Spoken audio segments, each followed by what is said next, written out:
Fixxx on Dash Radio. Get the shit. What's goody? What's goody? Today with me, I have our first guest. I know some of you are rocking this Obey, this Brixton Supply or Diamond or whatever, but it's all about Pink Dolphin today. It's all about Pink Dolphin. So I have with me Cena. Say what's up.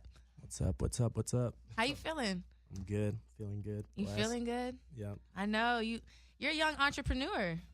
I am.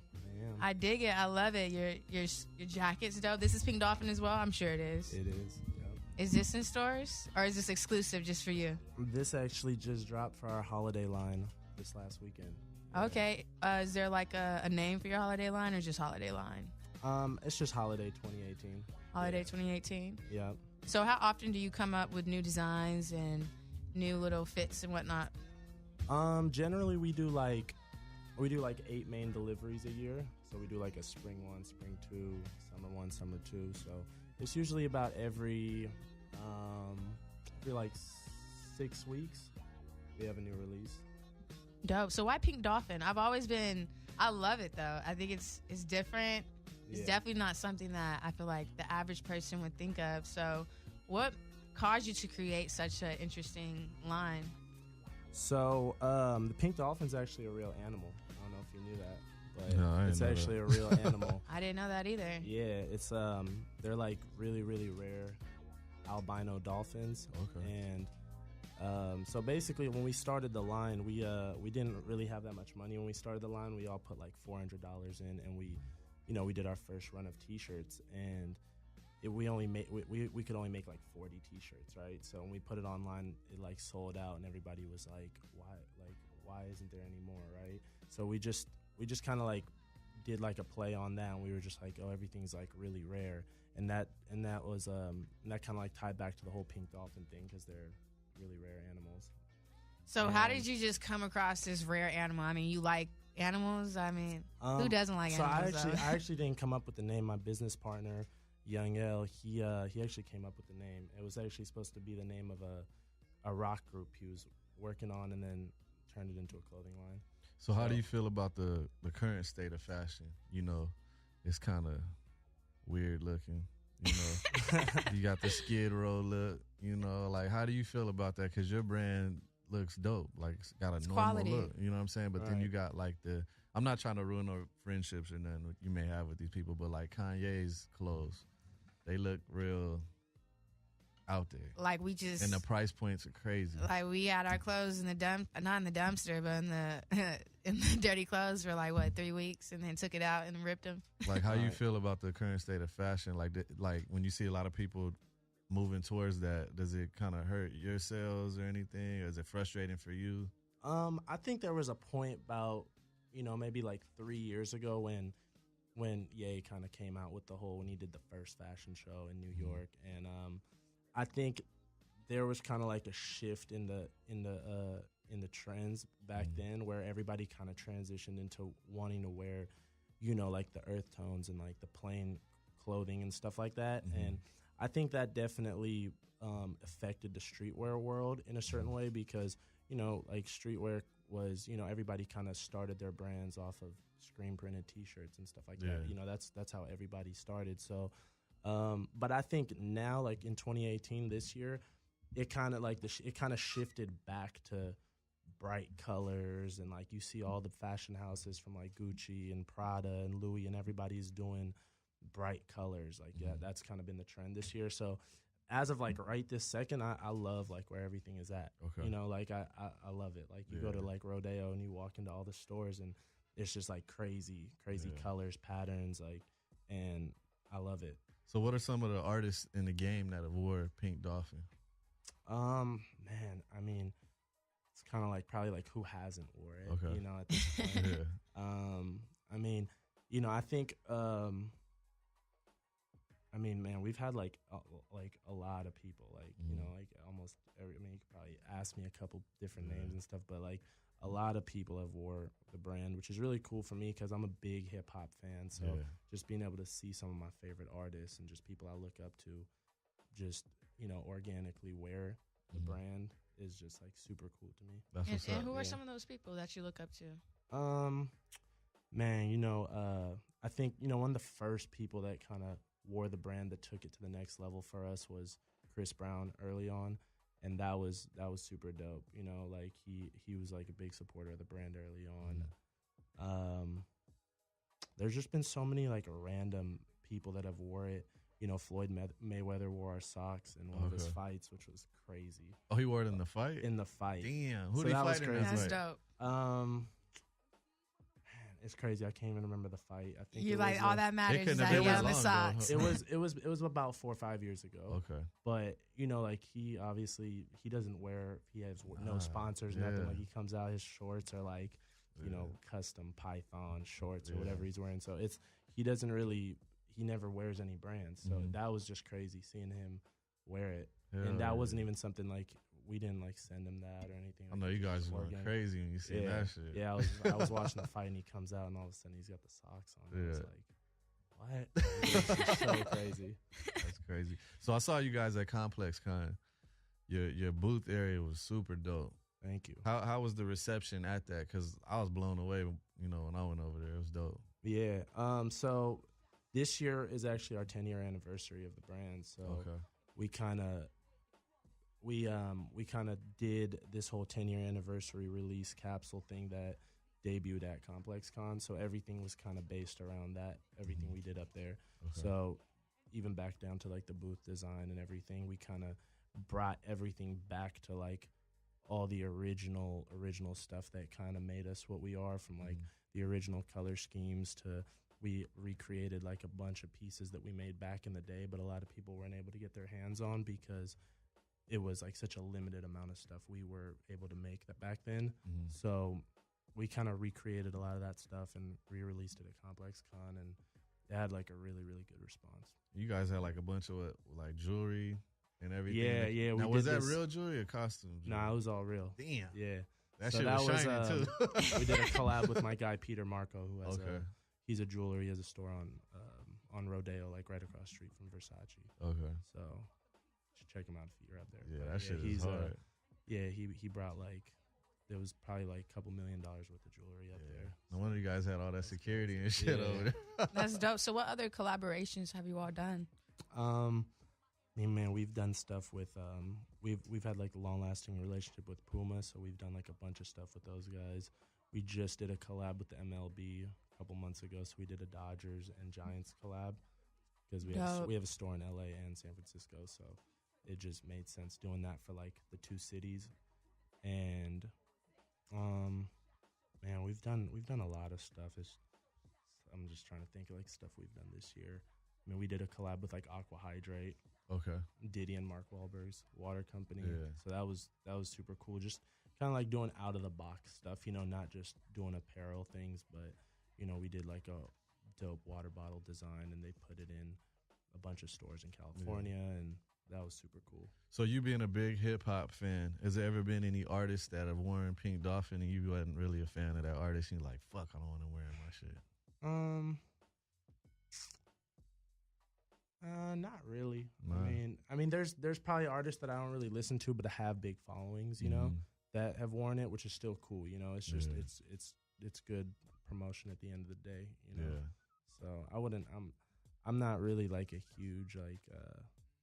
I don't really hate anybody's music like that. You're like, I'm not a hater. Right? Don't give me the wrong look today. Yeah. That's what's up. So my bad. So you all have very vibrant colors, like we said before. So I want to know, how did you all come up with this color scheme? Because, you're just saying, the eye's very, very, you have to set up clothes and anything like any brand very strategically based off of what captures people's eyes. Certain colors capture people's eyes. And you're saying, like, Kanye had a whole period where he came out with his line during more earth tone, period. So I want to know, what was, like, the beginning to this color scheme?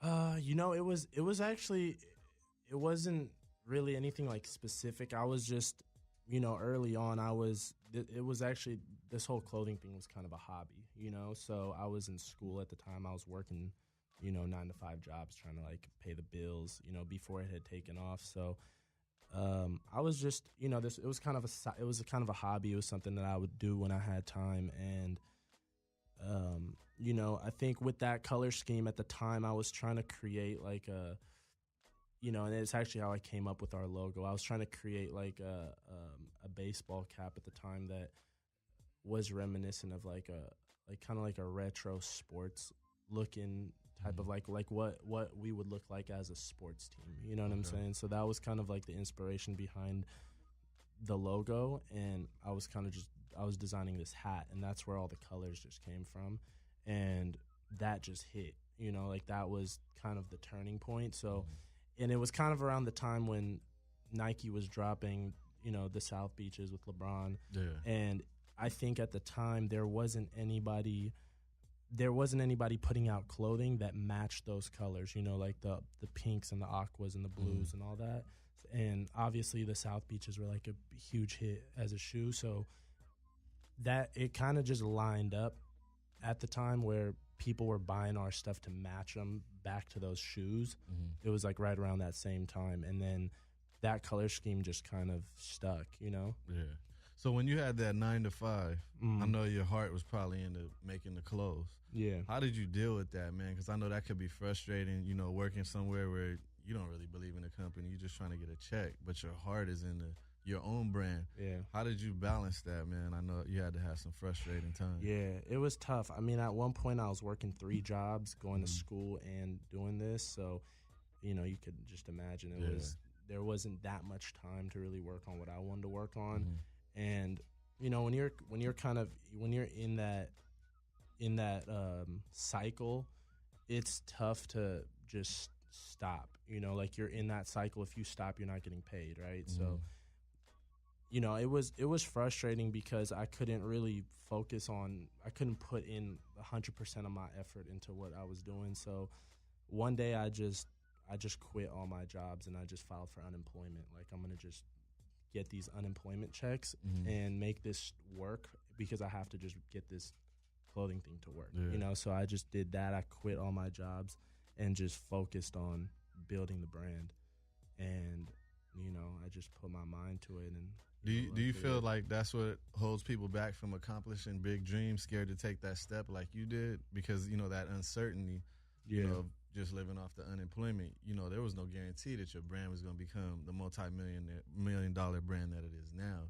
Do you feel that's something that holds people back from going, you know, taking those risks to go for their dreams? Yeah, definitely, because, you know, and it's tougher. I mean, for me at the time, I was like 18, 19. So it's not, you don't have the responsibilities that some people have. Some people might have kids or a family or something like that they got to also provide for. So it definitely makes it difficult for people to just drop what they're doing and not have a reliable source of income and just, you know, take that gamble and just be like, I'm going to do this and try to make this work, you know? Yeah. But yeah, definitely, like that's the risk reward thing. You know, a lot of people don't want to take that. They're comfortable in their situation they're in, or they're scared to, you know, take that risk and try to go after their dreams. Yeah.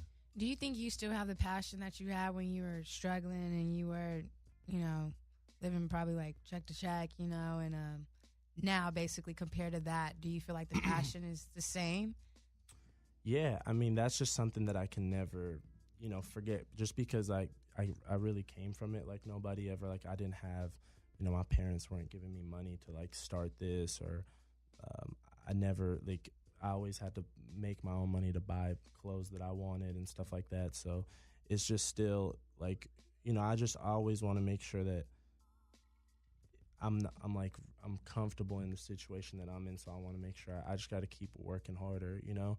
And, you know, one thing that I've always told people, and I tell myself, is like, the moment you kick your feet up and you start, you know, you take a break or you're relaxing, like, somebody else is out there working harder than you, trying to take your spot, you know, that you don't know about, but somebody is out there that's doing what you were doing when you first started. Yeah. So, you know, when your brand was popping and those checks was coming in, what was your first big purchase, man? I know you bought something crazy.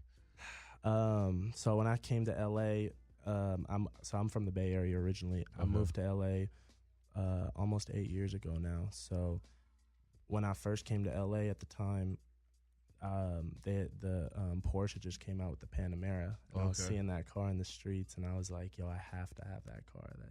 What color did you get? I got a white one. Yeah, that's the dopest one.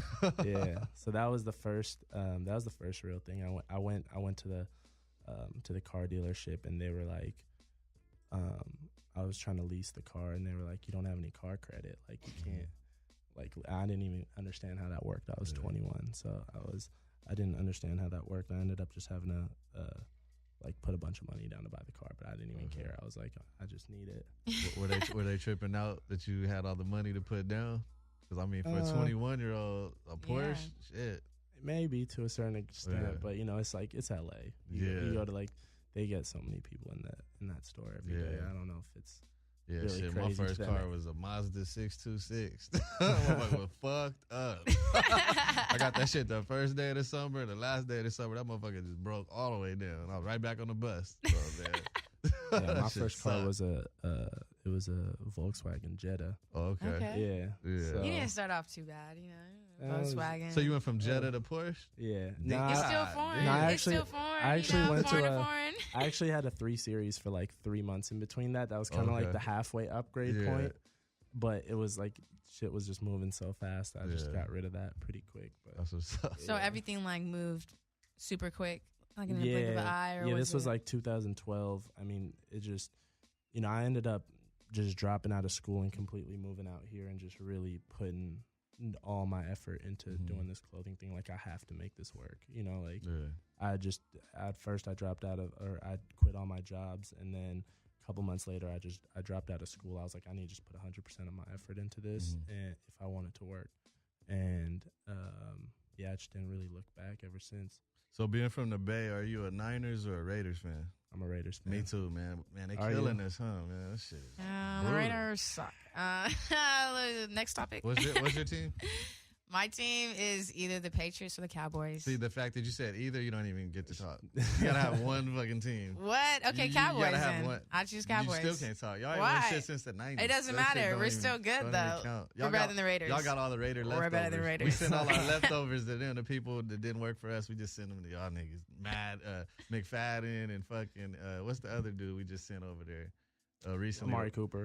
Yeah. See, every time we don't want somebody, we just send them to y'all niggas. We finally ripped somebody off with that deal. That was the first time we're usually the ones that are getting screwed over in these deals. That was like crazy. But so how you feel about them going to Vegas? I mean, damn, that shit don't even sound right. Las Vegas Raiders, man. Like, I ain't feeling that, dude. I don't know, man. It's crazy. I mean, it's weird being like, you know, from the Bay Area, obviously, like growing up being a Raiders fan, a Warriors fan, like we were, you know, the Raiders been trash since, you know, 2002. Yeah, and, true. You know, trash.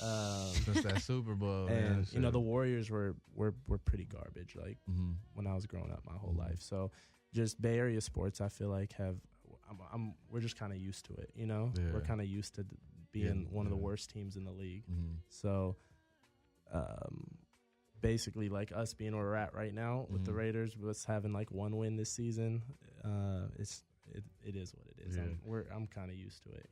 You think from the whole Warrior situation with KD and Draymond, you think this is gonna make the summer kind of crazy for the Warriors? Like somebody may get traded, or KD may not want to resign. I mean, that's gonna suck. Yeah, man. I mean, I think if KD gets another ring on the Warriors, personally, I think he's gonna want to shake it up and you know, go to the Lakers or something. And, yeah, man, I hope he do come here. I'm a Lakers fan, so I wouldn't be mad at it either. Yeah. I mean, I'm obviously I'm a Warriors fan, but you know, it's cool to see that type of energy in the league. You know, because it just creates more excitement, and obviously being in LA, I can just go see him every week. So are you big into Bay Area rap? I am, yeah. Okay, so you're a big E40 fan and Mac Dre and all that? Yeah, I mean, when I kind of, you know, how I kind of got into the designing space was actually prior to me doing clothing. I was designing MySpace layouts for artists and stuff. Yeah, back in the hyphy era, back in like during the hyphy movement, like 05, 06. That was the shit back then. So like at one point, I had designed a MySpace layout for like almost every single artist out the Bay Area. Damn. So I've been like pretty tapped in with all those guys from a long time ago. So it was easy to place your product with them since you already had that relationship developed. Right. Yeah. I mean, but you know, with the Bay Area, there's like a ceiling out there. You know, I mean, just like anywhere else. You know, there's like it's a local scene. You know, so there's a certain ceiling that you hit, and just knowing everybody and just being around everybody, and you know, after a certain point, it's like you kind of did it. You know, like you've kind of like hit that ceiling. So in order to expand, you know, for anybody, you know, specifically from the Bay Area, they kind of have to try to take whatever they're doing, their brand or their music or whatever it is, national. You know, and you know, that's when I moved to LA, when I came out here to just start mingling and tapping in with everybody out here, because this is kind of the mecca for all that, you know. Definitely. Well, you definitely made the right move. So what's next for Pink Dolphin? What can we be excited for? Man, we're working on something with the NBA right now for next year, so that's gonna be super cool. Yeah, those Miami Heat, those jerseys, they look like some shit you guys. The Vice made. ones, man. Yeah, I'm actually. So we're gonna be doing like we're doing collaborations like 6 different teams in the NBA, and Miami's gonna be one of them, just because of the colorways, obviously. Yeah, and it's just gonna bring everything back home to like how everything kind of started with the South Beach colorways and all that. So I was like, Miami has to be one of the teams. Yeah, you guys gonna sell out a grip of those, because people are going crazy over those jerseys they just came out with, and that's barely kind of using the color pattern. Yeah, and those like that whole thing they're doing is super cool. I love it. Yeah. With the Miami Vice, the Testarossa, and all that stuff they got going on is amazing.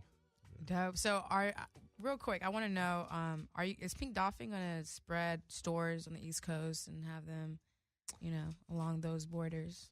You know, we were actually gonna do a store in New York. We had like the lease signed and everything, and then they had to get, you know, part of the agreement and stuff in the lease. They had to get like a certificate of occupancy and all this stuff for us, and they ended up not doing it in the timeline they were supposed to. So that deal kind of fell through. And then after that, you know, I just got so busy with everything going on.